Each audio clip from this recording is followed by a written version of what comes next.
beautiful people. It is one of those where you asked and I'm answering.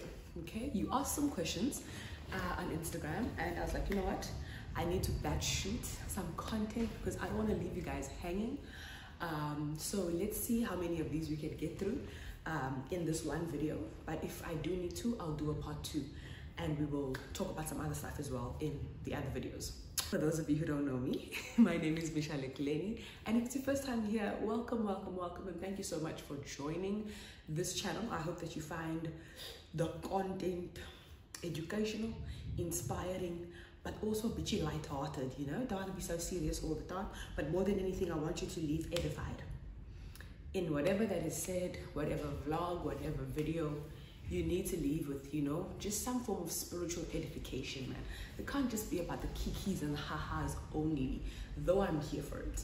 Okay, so let's get into it. So the first question that I was asked, well, I was asked a lot of questions, let me be fair, but a lot of them were kind of like repetitive, obviously.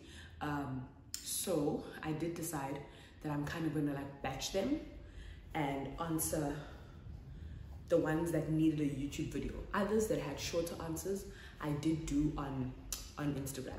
So cool vibes. I like this one by A_soulboys.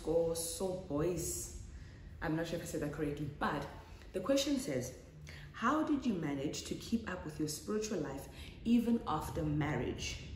And then she says, as for me, okay, this is such a good one, eh? I think for me, it was a unique situation because, okay, not unique, obviously, because other people I'm sure have gone through it, but I've always been very like diligent in my study. I was that girl. Like before I was married, I was like spending hours, prayer, word, you know, just devotion time was, for me, there was no compromise, right? Whether it was in the morning or it was at night, I must have my devotion. Then when I got married, it became like an adapting thing, but it wasn't an issue. Because I work from home, you know, or I used to work from home, or I was a freelancer, it was easy for me to kind of just make time, because my husband would obviously like be maybe at the office or something, and there was no kids running around, so that wasn't really a problem. I think my struggle started when I fell pregnant. And in the first trimester, I was feeling very weak, very tired. And hey, if I knew back then that was the most time I was gonna have, I would have done the most, okay? But I think naivete and obviously not knowing the situation, when the baby comes, it's gonna be even worse. So pregnancy, first trimester, I was a bit down. I didn't really focus on my devotion as much as I should have. I did what I could, let me be real. I did what I could, but I was also leaning heavily just on the grace that God also understands the situation and the season that I was in, and that he had grace for me in that moment. But even now, I'm so cognizant to never take grace for granted and never abuse grace, because I think I did a video a few weeks ago talking about how we can abuse grace to the point where you use the term grace to like mask your disobedience, you know. But no, God understands my heart. I really wanted to, but when you come back down to it, you should have just made the time. Like, it's that simple. You must make the time.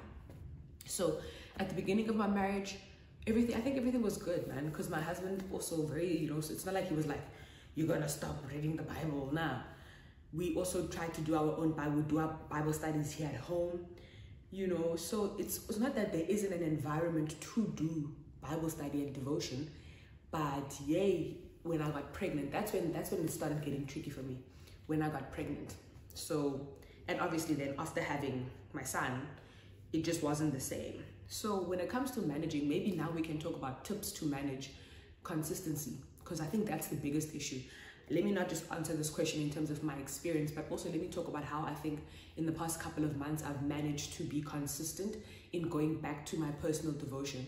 Because let's be real, situations happen, life happens, you know, you have a baby, you get married, you're transitioning, you know, you're overwhelmed, you're feeling in a sad mood season, you know, you're feeling a bit depressed, whatever. You just had a funeral, things happen, life happens, and it gets difficult sometimes to go back to God and to, to just like pick up your devotion. A pastor who was preaching at our church, I think last week Sunday, said that it literally takes 3 weeks for you to be out of the presence of God. So whether you miss church or you don't do your own Bible studies, all it takes is 3 weeks for you to literally kind of lose that connectivity, right? So we take it for granted about, no, I'll do it tomorrow. I'll do it tomorrow. Dude, to be consistent, I've learned now, is not showing up at 100% every day. Initially, I thought that's what it was, and I think I shamed myself so much, and I felt so much guilt when it came to my intimacy with the Lord because I wasn't showing up at 100% every day. And it impacted how I experienced my time with the Lord, right? But I came to a place where I'm realizing, no, man, and I think that's also by the help of the Holy Spirit as I mature, that consistency, even in spiritual things, and generally, even if it's gym or whatever, you show up. It's just show up. Sometimes you're not going to show up at 100%, and it's okay. Sometimes I'm not going to sit and get like this massive, revelation idea or whatever. It's just going to be me sitting submitted to the word. Even that is obedience. Even that is submission. Even that is, it's intimacy, in the same way that you can sit with someone in silence. Sometimes I sit with my husband and we're just sitting in silence. We need to leave that room also sometimes for our walk with God, that not every time you open your Bible are you going to get this big revelation, are you going to get this mind-blowing idea, are you going to, you know what I mean? Not every time you open your Bible is it a word for other people. Sometimes it's just to feed your spirit, and that's it. And you sometimes you're like, okay, God, what must I, as we get so deep, God, what must I do with this word? How do I apply it to my life? Sometimes it's just sit in it. Sometimes God just wants us to sit in it with him, and there not be any back and forth, and there not be a word, because sometimes we just want these prophetic big words, and we want a word for the season. And sometimes it's just sit in the word, just sit in the word and enjoy being in my presence. Just bask in my presence, with God. So I think once I understood that consistency looks different each day, and I accepted that wholeheartedly, I looked more forward now to doing what I can within the season that I'm in. So now I'm like, okay, God, I know if I sleep at a certain time, my body clock is going to wake me up at this time. I have an hour and a half before Enzo wakes up, or I have 2 hours before Enzo wakes up. So I can go sit down. Like, for example, this morning, today's Thursday, this morning, so yes, I'm shooting the video and I'm releasing it today because I just didn't have a chance earlier or yesterday or the day before. So this morning I woke up at like 6. And I was like, yes, God, I'm getting up because I'm going to get an hour with you. And I was just sitting in the word, and I went from reading 1 Samuel, and then I was reading John 4, because I like to parallel Old Testament and New Testament. So it was just so beautiful because I got to do that. But it took a while for me to get there, from the tiredness of having a newborn and then adjusting to having him become a toddler, and the tiredness of being pregnant again. But God is so gracious in that in all of those seasons, he's allowed me to figure it out, right? So yeah, that is how I've coped, is just keep going back. I think people make this mistake that when you've, and not to say that I've backslidden, I love my Lord very much. I'm very much in the word, whether it's on my phone or whatever, but we're talking about that quality, devotion time. It doesn't look the same when you're married. It doesn't look the same when you have, okay, let me say when you have kids maybe. Unless you send them to daycare and you work from home. I'm currently stay-at-home mom, and I'm literally everything. Like, my kid wakes up and the first thing he says is mama, So for me, it's been very interesting to navigate from being single and having all the time in the world to do my devotion, to now being the center of my son's world and having to navigate my life around him and his clock. So yeah, I hope that answers the questions about how did I manage? And obviously I'm still learning. And I think once we accept that life moves, life ebbs, life flows, your life moves, your life ebbs and flows. Things come, things go. A way of doing things changes, and the more malleable we are to that, I think we start learning about, okay, actually, I think I'm making this a big deal. As long as I come to the Lord and I allow for time with him, and let him use that. I was even saying the one day to my husband, one day I can have an hour with the Lord to pray and read the word. Another day I only have 15 minutes. So I've come to accept those things as, no man, even that, it's fine. Like 15 minutes, God can literally give me a revelation in that 15 minutes, and I can just sit in silence reading the word for an hour. So let's not nyatsa what God can do with what we give him, right? In the same way that God was able to multiply the fish. If you read the story in the parables, in the Gospels, where Jesus feeds not just the 5,000, because he probably fed over 20,000 people, but the Bible specifically speaks about the 5,000 because it's speaking about the men, and then if you count the women and the children, it was just over 5,000. But it says that Jesus took the bread and the fish from the young boy or from the disciples, and he multiplied it. So whatever little I'm able to bring, God understands my situation. But as long as I come to him, and whatever little I can bring, he's able to multiply. Ooh, thank you, Jesus. So for the mommies, for the people who feel like you have little time, make it work. Make it work. In the same way that you'll make anything work for your job, you'll make it work for your boyfriend, you'll make it work to meet a deadline at school, because you're going to get, either you're going to get punished by losing your marks, or you're not going to pass that module. Make time. I find that we put more heaviness and we put more significance on things with tangible results than we do on our walk with God. So that's why it's so easy for us to kind of dismiss and to delay going into the word and going into devotion and spending time with God, because you're like, he understands. But I'm a lecturer when I understand, so I have to make sure I submit this thing. Even if I'm dog tired, you'll do that assignment even if you're dog tired. You'll finish that deadline for work even if you're dog tired, but you won't go to the word if you're dog tired. You'll say, no, God understands, right? So I think it's just a matter of us discerning our priorities and making God number one, returning to our first love. Always, every day, you need to choose God. In the same way, like when we say with married people, every day you choose your partner. Every day you choose your spouse. Every day I choose to be a good mom in my purview of what a good mom is. Every day I choose to be a good wife, because the opposite is I could just do the opposite, right? I could just leave and not be a mom. I could just, whatever, ignore my kid or neglect my kids or neglect my husband and just focus on myself. So with God as well, it's about choosing. You got to choose. You got to make that decision. Alrighty, and now let's get to point number 2, or to the next question. Also, if you haven't subscribed, what are you doing with your life? Can you please be serious? Can you please be serious? Please, guys. But also here on YouTube, because I ask the question and answer stuff for Instagram only, please also ask any questions that you have on here that you'd like me to get into.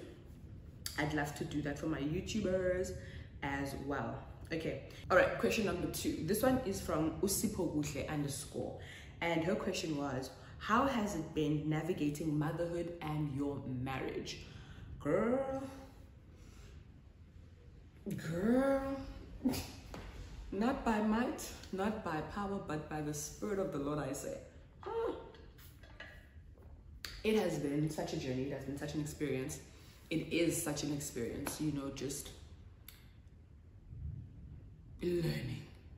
The learning doesn't stop, because I think even with watching Enzo grow, seeing the different stages, the learning doesn't stop. The way you treated him when he was 1 month to 6 months changes to how you treat him from 6 to 12 months. It changes how you treat him from 12 to 24 months, and now he's almost a 2-year-old, and I'm just like, God, wow.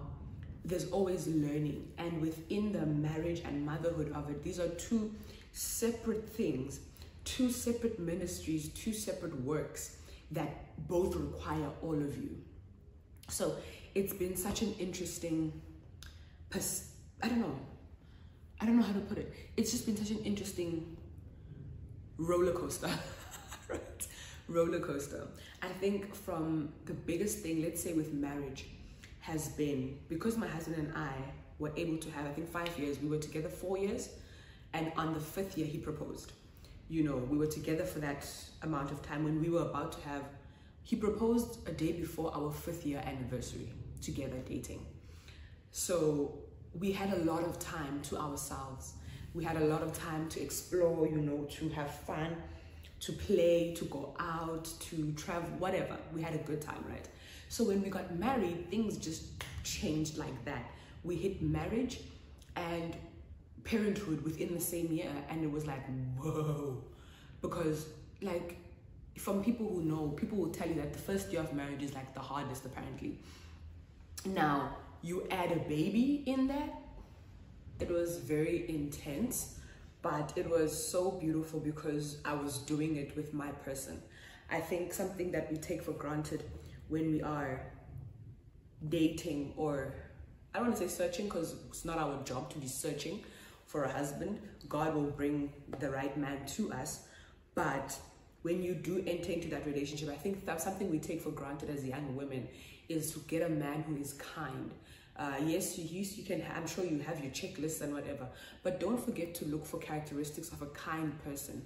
Don't forget to look for someone who's considerate. They could have all the money in the world, they could have all of the, I don't know, the material things that you like, but if they're not kind at the core. The reason I say kind and considerate is because I think as a woman in marriage, in having kids, being pregnant, labor, you know, raising those kids, you go through so much. And I'm not saying that men don't, but a man can speak from that perspective. But as a woman, you literally go through so much psychologically, biologically, physically, mentally. You go through so much hormonal changes that affect everything. They affect how you see life. They affect how you react to things.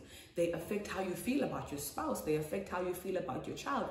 So if you don't have a kind partner, you like, bruh, you're gonna need so much kindness and so much compassion and so much consideration from your partner in those first, like in that pregnancy, and also those, like that first year of life. You know, you're gonna need that. And if you don't have a partner who can go through that with you, I think I was talking to, who was I talking to? But a young man, and he was asking about the same question, the transition of marriage and being a parent and all of that. And I was like, I think with pregnancy, a lot of black men, I don't know about white men, but I think a lot of young black men, or black men in general, men of color, are not taught to also invest knowledge-wise in pregnancy. It's always viewed in our cultures, in our, as people of color, that pregnancy is a woman's thing. But it's not. This thing is for both the man and the woman, and literally we did it together. We made this person together, so why must I now go through this thing by myself? But thank goodness for, I think, the new wave of dads and fathers who are invested in learning not just about what their wife is going through, but also what it means for them and the trajectory of their relationship. Because the fact of the matter is, your relationship is going to change to your spouse once you have a child. You cannot slice it any two ways.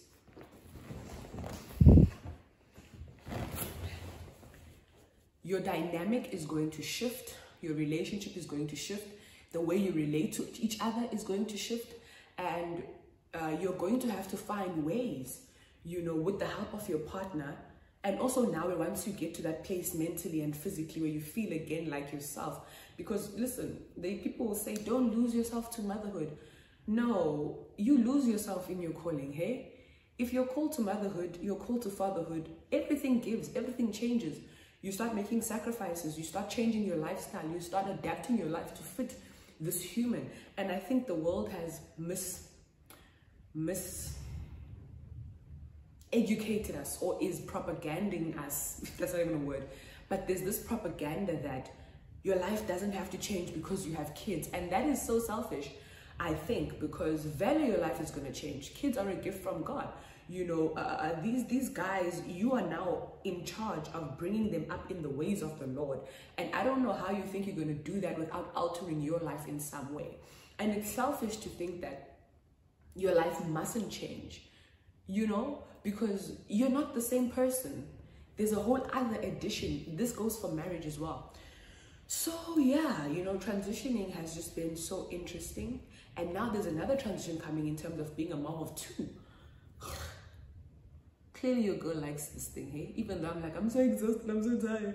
Clearly there's something I like about the chaos of it. But no, I reiterate, going through the changes of marriage and motherhood and navigating my way through that through the grace of God, obviously.